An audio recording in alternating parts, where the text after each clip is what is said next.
nosso entrevistado de hoje no Papo Café é uma pessoa que tem um conhecimento vasto, amplo.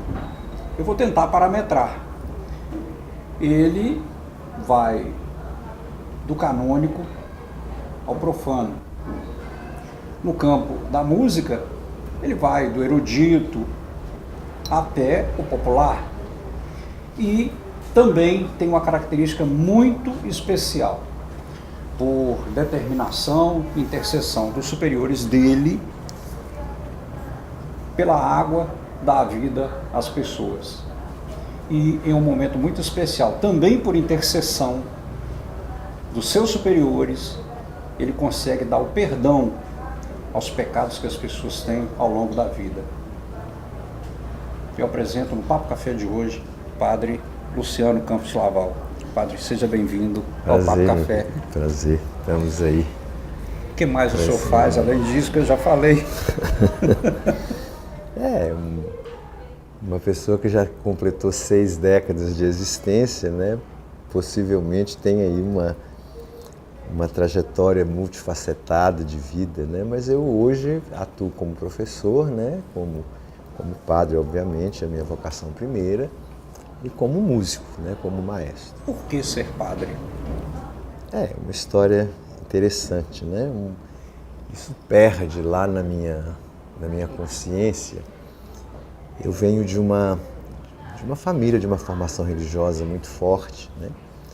E desde muito cedo, muito novo, eu fui muito ligado, né, à igreja, não só na parte da prática cristã, mas também entrando nas questões pastorais e muito jovenzinho, né? Aí aos 12 anos, 14, já integrado muito com pastoral de juventude, e depois que comecei a fazer o 2º grau, fui assumindo algumas tarefas aqui na paróquia da Catedral, de onde eu sou originário.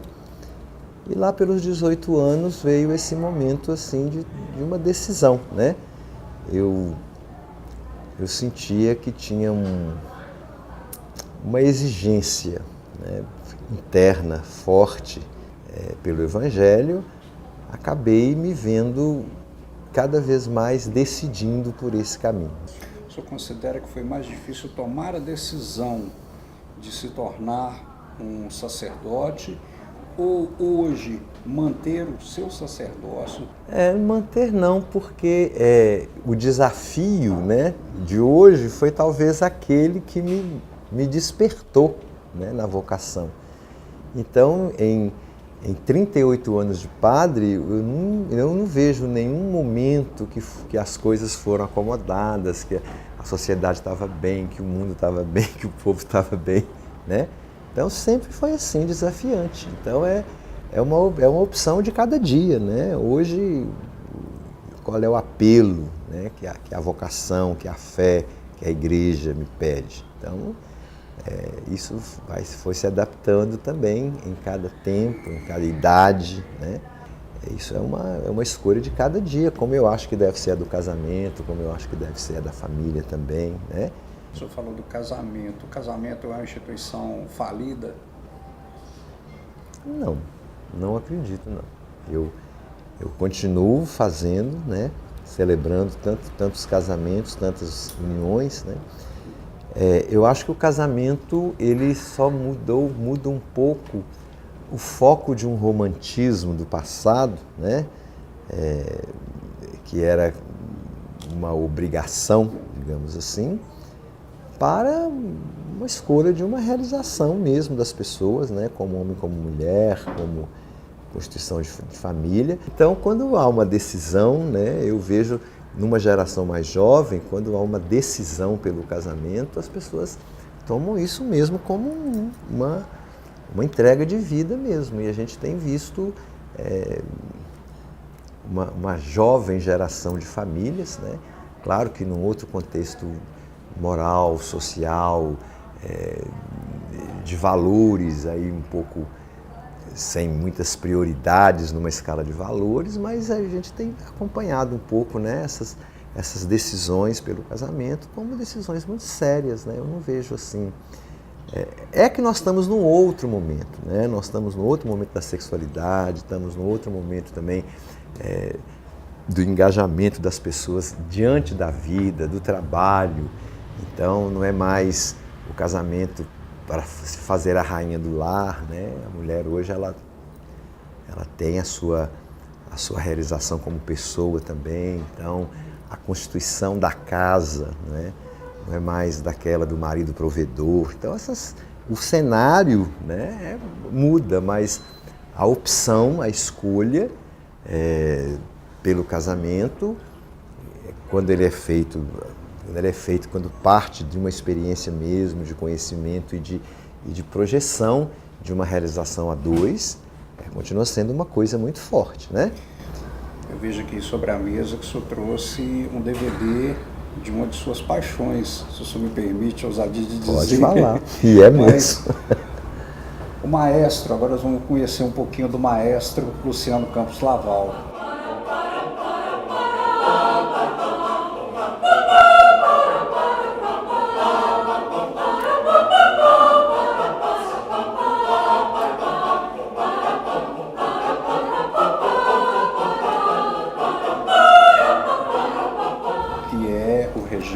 É o líder do coral Paulo VI, o grupo de Teófilo Otoni, que hoje tem renome internacional. 50 anos, como é que começou essa história há 50 anos? Bom, primeiro eu vou falar que, sendo regente titular do coral Paulo VI, que completa esse ano em maio 50 anos, esses dias me caiu uma ficha, poxa vida, eu faço parte de uma instituição cultural nessa cidade que durou 50 anos, né?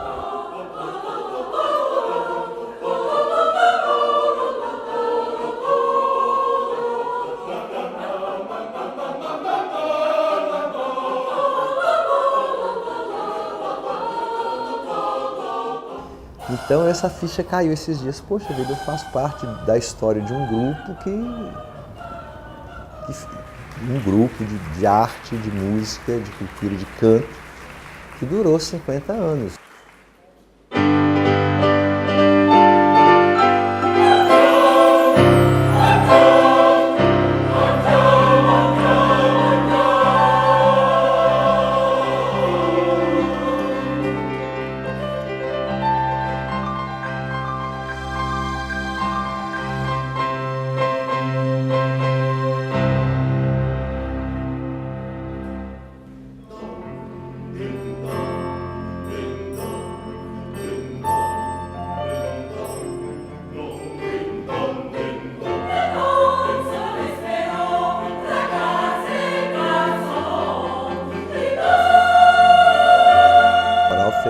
Ao longo dessa história, nós temos 4 turnês internacionais, né? Uma na Europa e 3 aqui na América Latina mesmo.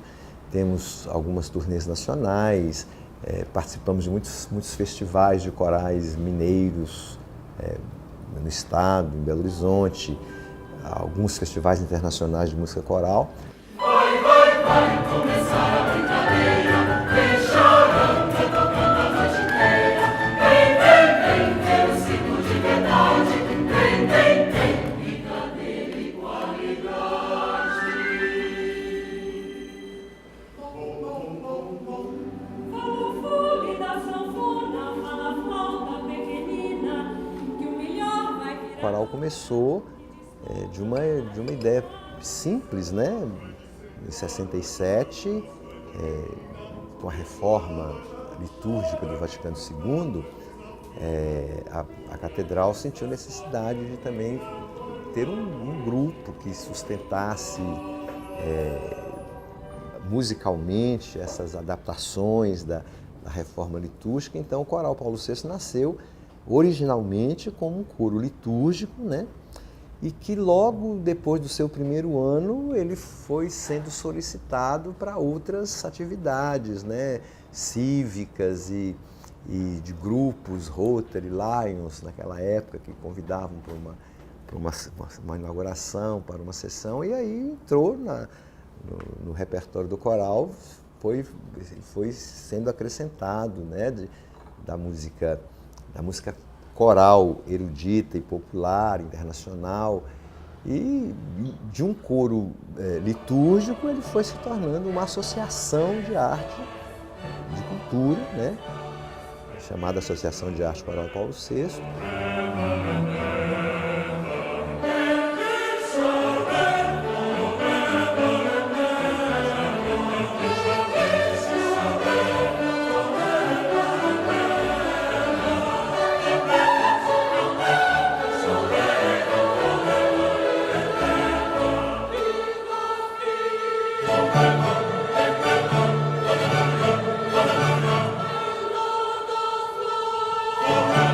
Nós chegamos até Roma, olha, aquilo foi uma coisa programada e planejada por muito tempo, mas a Europa era sempre um desafio, porque você fazer música para europeu é bem diferente. Roma foi um presente, na verdade, né? Porque a gente só tinha, inicialmente, era só a ideia de cantar uma missa na Basílica de São Pedro, que depois virou uma apresentação pública na audiência do Papa, numa quarta-feira, ali para 70, 80 mil pessoas, e que depois acabou num concerto também, num teatro antigo, ali no centro da Roma Histórica, no mesmo dia em que estava se apresentando lá o Skank de Belo Horizonte.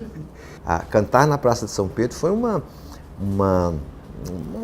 graça. Quando eu recebi uma cartinha para pegar as credenciais para o coral estar na audiência e receber a bênção do Papa, quando eu fui buscar as credenciais, o Monsenhor lá me mostrou, olha, vocês vão ficar ali naquele lugar, ali em frente e tal, e vocês têm 40 minutos, né, para apresentar a música, especialmente se for brasileira.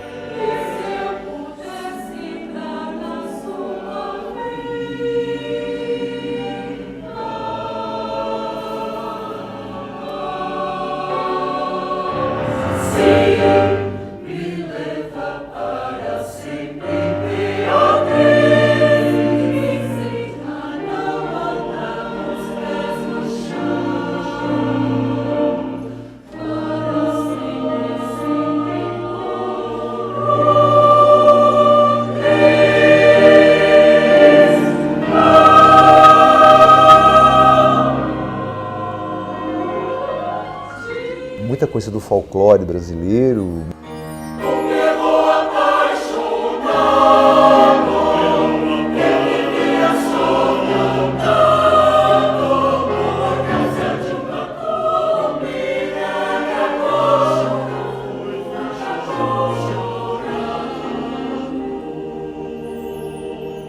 Muita coisa da MPB, cantamos logicamente ali, especialmente diante do Papa, a gente cantou música clássica. Foram 40 minutos bem aproveitados em termos de identidade brasileira, né?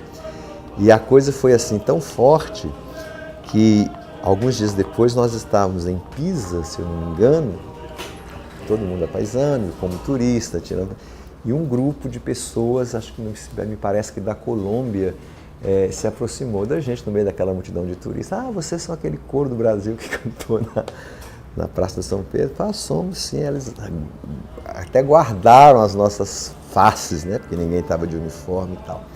Então foi um momento assim muito interessante, né?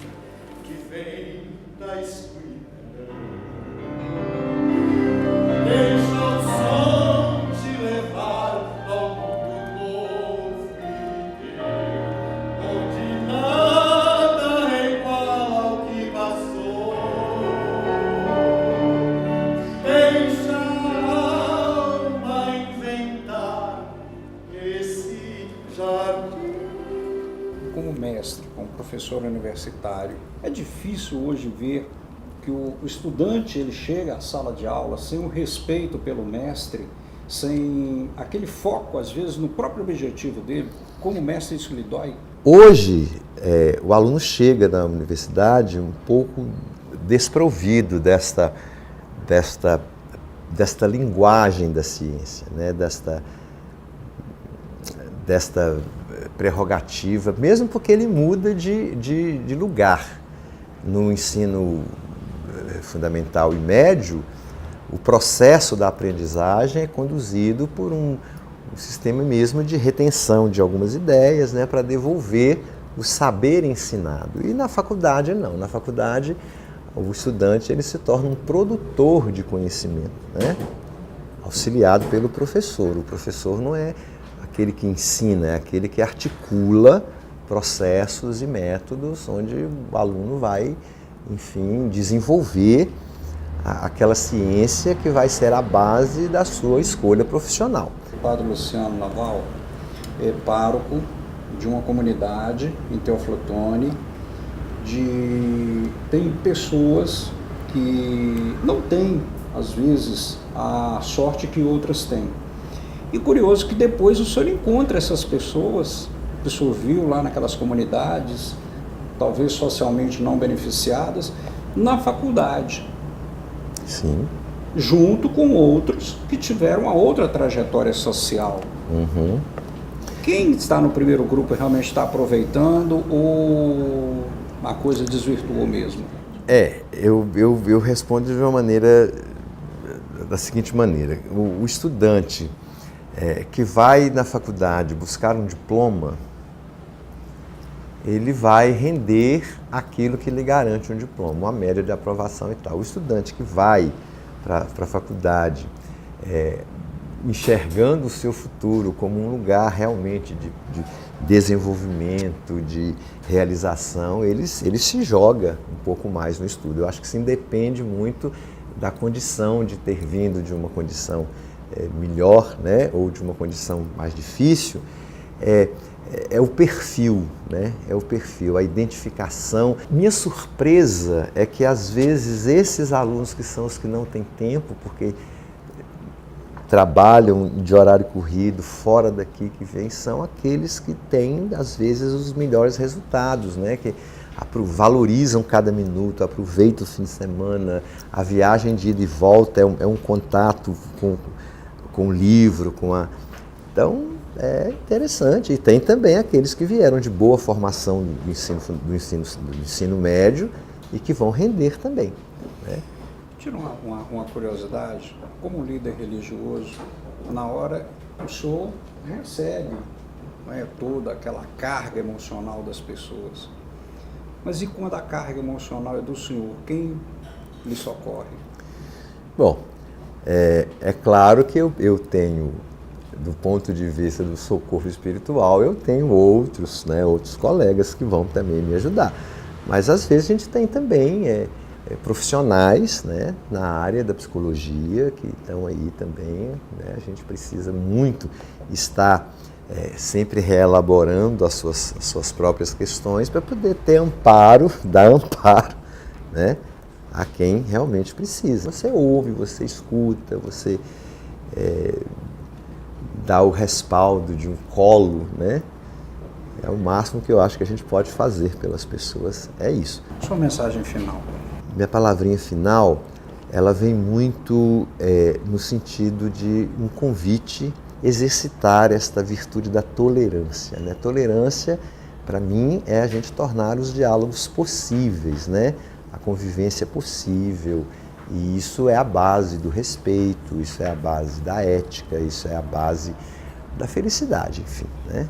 Fica aqui o nosso convite para que você tenha tolerância até a próxima semana, nesse papo descontraído aqui no Papo Café. Obrigado.